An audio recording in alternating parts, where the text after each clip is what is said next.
Nos vemos en abril ahí en la papeleta, Pablo Ramírez. ¡Ah!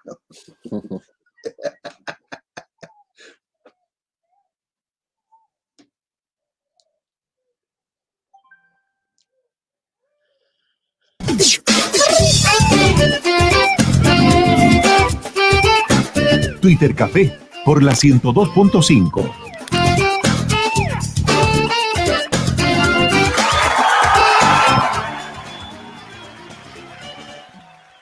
Twitter Café, a través de Radio Valparaíso, los acompañamos, ya entramos a nuestro último bloque en esta jornada de día lunes, un lunes muy especial, lunes 26 de octubre, el día después del plebiscito histórico 2020, con un triunfo contundente de la opción apruebo y también de la convención constitucional. Iniciamos entonces un nuevo proceso donde una de las etapas importantes será la elección del próximo 11 de abril con la elección de alcaldes, concejales, gobernadores regionales y por supuesto también los convencionales constituyentes para que se aboquen a esta labor de redactar una nueva constitución. Los lunes a esta hora habitualmente nos reunimos con los ciudadanos conectados, el mundo de la tecnología, con la gentileza siempre nos acompaña el abogado Pedro Huichalaf Roa, de Ciudadanos Conectados, ex subsecretario de Telecomunicaciones. Pedro, ¿cómo te va? Muy buenos días. Muy buenos días, Pablo. Muy buenos días, Mauricio. Bueno, contentos porque yo creo que fue ayer una jornada histórica donde, a pesar de todas las proyecciones negativas que daban algunos por el tema de la pandemia, donde decían que mucha gente no iba a participar, o donde también por hechos lamentables de violencia y condenables, obviamente, en Santiago en los últimos días, muchos también proyectaban que esa gente iba a sentir, los que estaban en contra de la violencia, que iban a rechazar este proceso constituyente, pero al final tenemos una jornada tranquila, una jornada histórica, un plebiscito. Mucha gente nunca había votado en un plebiscito. Personalmente yo no, porque el plebiscito anterior no tenía edad para votar, así que en definitiva estamos muy contentos. ¿Por qué? Porque ganó contundentemente el apruebo, contundentemente también el tema de la convención constitucional, en el sentido de que hoy día ya tenemos esto determinado de los procesos que se vienen ahora para adelante, y lo único que falta está al debe, y es una de las cosas que hemos estado también buscando para tener este proceso completo, el tema de los escaños reservados, es decir, que también se discute, yo tengo entendido que hoy día y mañana se van a discutir en el Senado la integración de los pueblos originarios dentro de este proceso constituyente, y yo creo que con eso enmarcamos también con la paridad y con el 100% de los constituyentes elegidos, que esperamos que sean ciudadanos de a pie, no tan solo políticos tradicionales. Por eso se rechazó la solución mixta. Así que yo siento que vamos en buen camino, y al final, tal como lo puse en Twitter, no eran 30 años, no eran 30 pesos, sino que eran 3 comunas de la región metropolitana, que fueron las únicas comunas que ganaron el apruebo, junto a una última, que es Cochrane, me parece, que era... Ganaron el rechazo. El rechazo, perdón. Entonces uno ve gráficamente como todo Chile, todas las comunas piensan en el cambio constitucional, y solo 3, donde está concentrado la élite política, la élite económica, eran los que mantenían en vigencia este modelo, que yo siento que la gente ya está buscando un cambio. Entonces, siento que es una bonita oportunidad, un buen reflejo. Se demostró al final quién tiene los privilegios y quiénes son los de la élite, y finalmente los que somos personas de a pie, los que trabajamos, los que nos esforzamos, todos sabemos que hay que seguir haciéndolo, pero vamos a buscar ahora una constitución más igualitaria, con mayores garantías, y donde pensemos en todo, en la sociedad. Así que un bonito lunes, y esperamos que esa tranquilidad que hubo ayer se mantenga.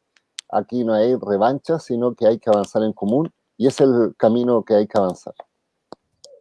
Pedro Huichalaf Roa, Ciudadanos Conectados, acá en el Twitter Café de Radio Valparaíso.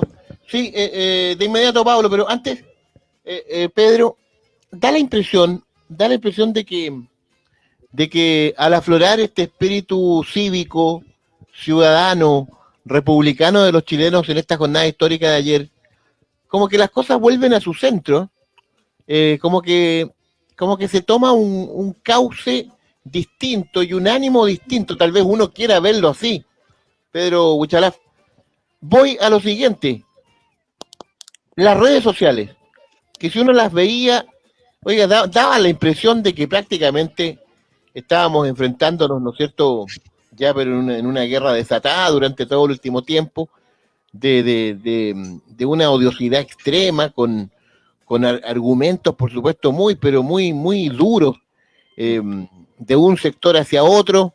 Tal vez algunos piensen que un sector más que el otro con esos argumentos duros, no sé, pero como que el resultado de la elección da cuenta de que aquí se quiere el cauce democrático, se quiere avanzar en paz,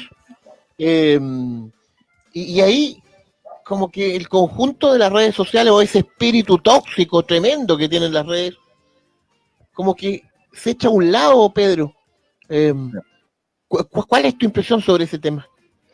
Sí, mira, tal como tú mencionas, una de los comentarios que efectivamente se realizan de las redes sociales donde hubo encuestas y hubo empresas especialistas en redes sociales que decían que el apruebo y el rechazo, aprobaba el apruebo pero con un muy bajo porcentaje de diferencia con el rechazo. Y esto demuestra un poco el espejismo de las redes sociales. ¿Espejismo desde qué punto de vista?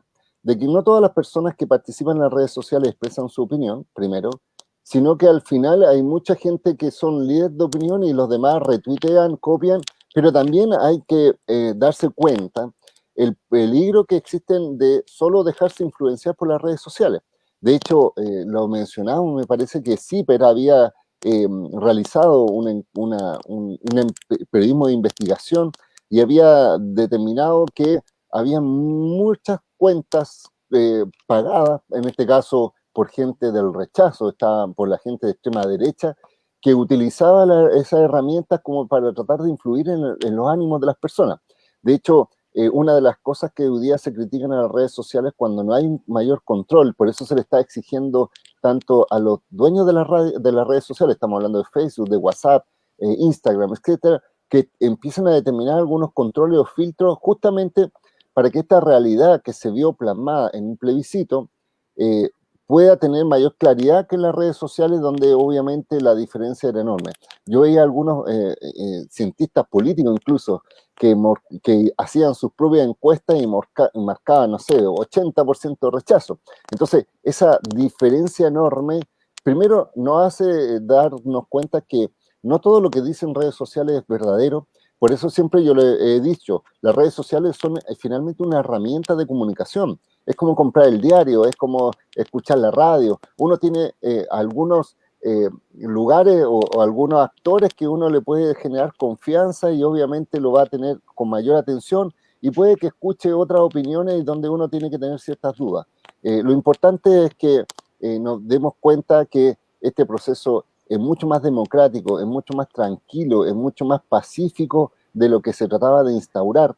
Mucha gente que todavía, por ejemplo, el Chino Ríos mismo, que supuestamente vino a Chile a votar y después no quiso votar porque decía que estaba un desorden. En la mañana al principio se mencionaban que habían grupos que querían desestabilizar el proceso. Yo creo que la gente tiene que darse cuenta finalmente que hay mucha gente que habla, pero otra cosa es la realidad. Y siento que hay que seguir por esta senda, seguir utilizando las redes sociales con precaución, con tranquilidad, entender que son espacios de comunicación y obviamente ejercer nuestro derecho a manifestarnos a través de las votaciones de manera clara, precisa y contundente como sucedió ayer. Pedro Huichalaf, abogado, nos acompaña acá en el Twitter Café de Radio Valparaíso viendo el tema de las redes, de la tecnología. Pablo Ramírez, por favor, adelante, Pablo. Siguiendo, Pedro, en el tema de la tecnología, hoy día a muchas personas en el colectivo en general, en las noticias, les van a dar a conocer los bots o bots, ¿ya? Y la gente, ¿qué es lo que es eso? Otro nombre, palabra anglosajón que se incorpora al diario vivir de todo, que es lo que tú explicabas recién, que se contratan robots o se contrata casi un regimiento virtual para incidir y cambiar tu opción de voto o tu crítica, porque muchas veces eso te responden 3 veces, ¿ya? Y después dejan de contestar y al final te dicen, yo soy un robot, no soy un humano, así que te voy a pasar con Claudia. Sí, mira, efectivamente, Oye, tal como tú dices, perdón, Pedro, perdón, Pablo, para agregar algo a lo que plantea Pablo, que es muy interesante. Oiga, esto va a tener que ser tema de mucha educación también, en miras a las elecciones que se nos vienen.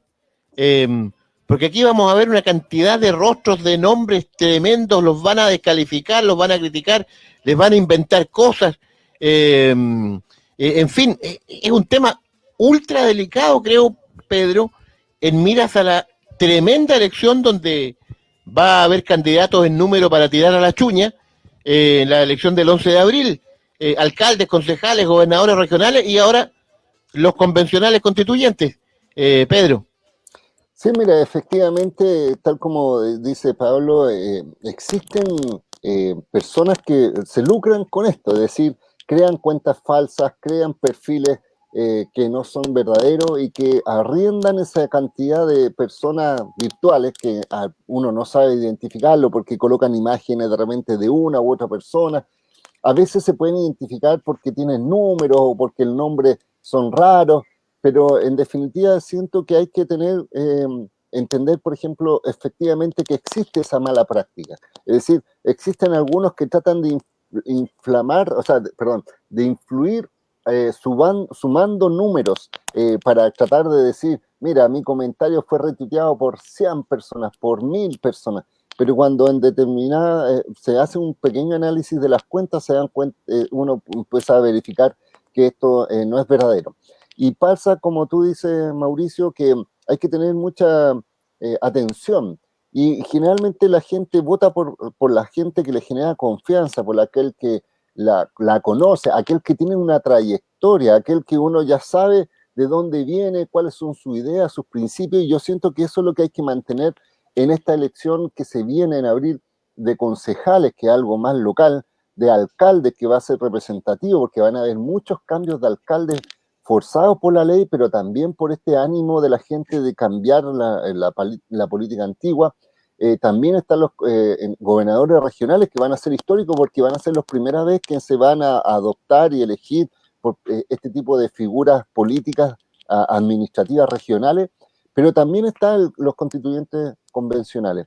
Yo siento que la gente tiene que darse cuenta que va a haber a lo mejor algún vecino, alguien cercano, alguien que quiera participar en el proceso, y yo siento que hay que apoyarlo. Es decir, hay que mirar a la gente que uno siente que efectivamente comparte principios, valores, que quiere una sociedad más justa, más equilibrada. No estamos buscando extremismo, y si es apoyado por un partido probablemente es por el cupo, pero no significa que vaya a ser de un partido, porque se están abriendo espacios para independientes. Así que mi llamado es mirar a las personas, tener confianza en quién quiere votar y entender, tal como te dice Mauricio, que este proceso probablemente, si no hay atajo respecto o un aprendizaje respecto a cómo existen estos bots, estas noticias falsas o este tipo de descalificaciones que se hacen por redes sociales, uno tiene que aprender, tener una cultura, darse cuenta que eso está, en este caso, existe y evitarlo. Y si no, yo creo que pronto va a tener que haber algún tipo de regulación porque no podemos permitir que un proceso democrático se vea perturbado por situaciones como esta. Insisto con esto de las 3 comunas de Santiago, es muy representativo. O sea, no puede ser que todo Chile diga A y solo 3 comunas o las personas que viven ahí digan B y sean ellos los que estén determinando el futuro del país, que determinen si quieren cambios constitucionales. Imagínate lo que se hablaba ahora de la reforma del agua. O sea, yo siento que si se hace un plebiscito solo para preguntarle si la propiedad del agua tiene que ser un derecho privado o tiene que ser social, yo creo que la inmensa mayoría va a decir que es social, pero se mantiene privada solo por ese mismo tema de limitación de quórum. Imagínate con el tema de los escaños reservados, insisto, son senadores de oposición los de gobierno en este caso, los que no han permitido que tengamos en este momento escaños reservados para pueblos originarios cuando las demandas históricas ciudadanas están orientadas a eso. Entonces, siento que hay que tener confianza, hay que elegir bien a los constituyentes para que sean personas que tengan una visión equilibrada y efectivamente tener cuidado con las redes sociales, usarlas como medio de comunicación, no que sea su forma de guía, y obviamente tener en consideración que existe este tipo de malas prácticas. Muy bien, Pedro Huichalaf, se nos vienen momentos complejos y también acompañados de, yo quiero marcar este otro espíritu, porque Pedro, veníamos saliendo de una época de muchas manifestaciones violentas, en fin, y ayer como que se vivió otro ambiente, otro escenario. Hoy día mismo se respira otro espíritu entre las personas. En ese sentido se logra el objetivo de un plebiscito con el fin de lograr sacar presión y encontrar el cauce natural de un pueblo. Evidentemente, Pedro, que aquí viene el rol fundamental de los liderazgos, que es lo que hemos hablado hoy día. Si los liderazgos no van a estar a la altura, probablemente nos vayamos a la porra de nuevo, Pedro Huichalaf. Sí, mira, y de hecho ayer yo compartí un video de una pobladora mapuche de La Hormida, en Santiago, que ella decía que en definitiva estaba muy contenta porque este proceso en que ella estaba votando era fruto del esfuerzo o de la rebelión de jóvenes. Estamos hablando de los estudiantes que iniciaron este salto del metro y que estaban evadiendo pagar el metro. Entonces decía, yo voy a votar por mis nietas. Y ella mencionaba, probablemente yo no sienta los cambios, probablemente yo no vea reflejado rápidamente esta modificación de este sistema donde decía la desigualdad, la discriminación, donde este tema del cambio, del tema económico, de los sistemas de salud, de pensiones, probablemente no sean tan rápidos de cambiar. Todos saben que no es que vaya a cambiar la Constitución y se cambie Chile, pero ella decía, hay que agradecer a los jóvenes, es un proceso histórico, yo no me puedo restar y tengo que pensar en mis nietas. El llamado es justamente a que las personas que vayan a estar en este proceso piensen en la inmediatez. Es posible. ¿Cuántas personas nunca pensaron de que se iba a poder cambiar democráticamente la Constitución de Pinochet? Y al mismo tiempo hay que pensar otro hito. Vamos a tener una paridad de hombres y mujeres en el proceso constituyente, lo que demuestra también que va a ser Chile uno de los primeros países del mundo donde se redacte bajo esa lógica de hombres y mujeres en igualdad de condiciones. Entonces, ese tipo de hitos no lo podemos dejar pasar, no lo podemos desperdiciar, no lo podemos farrear. Y es por eso que siento que los partidos políticos tienen que ser representativos ya no de los liderazgos propios de los partidos, sino que tienen que forzadamente representar la opinión de las personas. Es por eso que, por ejemplo, yo escuchaba hace muy poco a la presidenta de la UDI, y ella decía, bueno, nosotros fuimos el único partido que fue por el rechazo y lo hacemos solo para que haya un justo equilibrio de una entidad que esté en contra de lo que otros opinen. Pero esa no es la idea es darse cuenta que esos modelos, esa estructura mental, esa estructura política, esa estructura social y económica a la cual estábamos mucho acostumbrados, hoy día ya no se puede continuar.